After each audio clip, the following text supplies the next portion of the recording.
দর্শক, দেশকাল নিউজ আপনাদের স্বাগত জানাচ্ছি। ইতিমধ্যে আপনারা দেখেছেন যে মার্চ টু সচিবালয় যে কর্মসূচি, সেই মার্চ টু সচিবালয় কর্মসূচিতে কিন্তু তারা কিন্তু সেই পদযাত্রাটি নিয়ে কিন্তু তারা সচিবালয়ের অভিমুখে কিন্তু যাত্রা কিন্তু সামনে কিন্তু একটা পুলিশের ব্যারিকেড রয়েছেন এবং মুখোমুখি সেই ইশরাকপন্থী এবং পুলিশ সদস্যরা কিন্তু আইনশৃঙ্খলা বাহিনীরা কিন্তু মুখোমুখি অবস্থানে কিন্তু তারা রয়েছে। আপনাদের সেটি কিন্তু সরাসরি দেখানোর চেষ্টা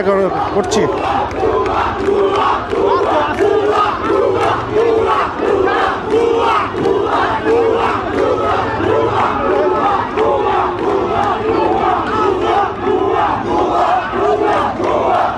দর্শক, আপনারা দেখছেন ইশরাকের সমর্থিত যে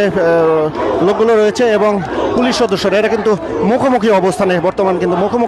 তারা কিন্তু অবস্থান করছেন। আপনারা ইতিমধ্যে জেনেছেন তাদের যে মার্চ টু সচিবালয় কর্মসূচি, সেটি কিন্তু নগর ভবনের সামনে থেকে কিন্তু তারা এই পদযাত্রাটি শুরু করে প্রেস ক্লাব হয়ে তারপরে কিন্তু তারা এই শিক্ষা ভবনের এখানে কিন্তু তারা সচিবালয়ের অভিমুখে যে প্রবেশপত্রে সেখানে কিন্তু তারা দাঁড়িয়েছেন এবং আপনারা ইতিমধ্যে দেখতে পাচ্ছেন যে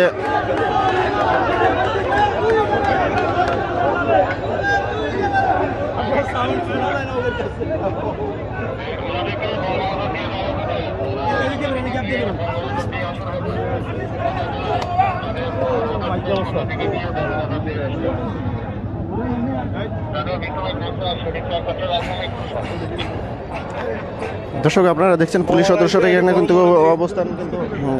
নিয়েছিলেন এবং ইশরাকের সমর্থিত যে লোকগুলো রয়েছে তারা কিন্তু পুলিশ সদস্যদের সাথে কিন্তু দুর্ব্যবহার না করে এবং দস্তদস্তি না করে কিন্তু তারা স্বাভাবিক ওয়েতে কিন্তু তারা আবার ওই রাস্তা দিয়ে কিন্তু আবার নগর ভবনের দিকে কিন্তু তারা যাত্রা শুরু করেছেন এবং ওইদিকে কিন্তু চলে যাচ্ছেন। এখন সচিবালয়ের প্রবেশের মুখটা যে রয়েছে সেই প্রবেশের দ্বারাই কিন্তু পুলিশ সদস্যরা কিন্তু কঠোর অবস্থান নিয়ে কিন্তু এখানে দাঁড়িয়ে রয়েছেন এবং সেই কঠোর অবস্থান দাঁড়িয়ে থাকার পরিপ্রেক্ষিতে কিন্তু যে ইশরাক সমর্থিত যে লোকগুলো রয়েছে তারা যে একটি পদযাত্রা নিয়ে এসেছিল মার্চ টু সচিবালয় কর্মসূচি পালনের উদ্দেশ্যে এবং মার্চ টু সচিবালয়ের যে কর্মসূচি সেটিতে কিন্তু এখানে কিন্তু তারা বাধার সম্মুখীন হয় এবং বাধার সম্মুখীন হওয়ার পরে তারা কিন্তু শান্তিপূর্ণভাবে কিন্তু আপনারা দেখতে পাচ্ছেন যে শান্তিপূর্ণভাবে তারা কিন্তু আবার সেই মিছিলটি নিয়েই কিন্তু পদযাত্রা নিয়েই কিন্তু আবার নগর ভবনের দিকে কিন্তু তারা যাচ্ছেন।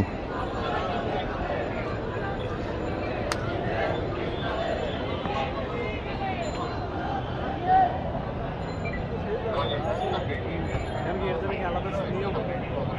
ছেড়ে দেবে।